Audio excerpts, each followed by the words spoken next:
প্রেসিডেন্টের মিটিং হচ্ছে নেতাজি ইন্ডোরে, এই মমতা ব্যানার্জি মিটিং করেছিল মেয়র রোডে।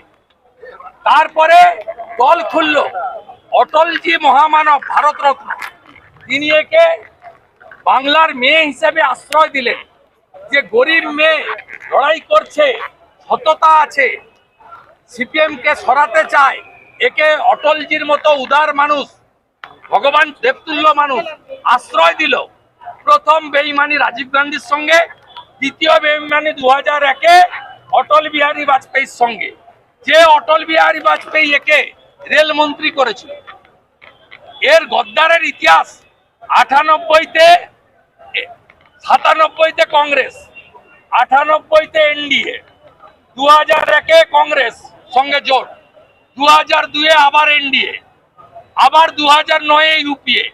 এই গোটা ভারতবর্ষের রাজনীতিতে সবচেয়ে বড় নিমক হারাম।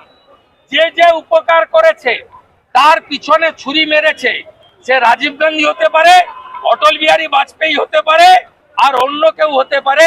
তার নাম হলো মমতা ব্যানার্জি।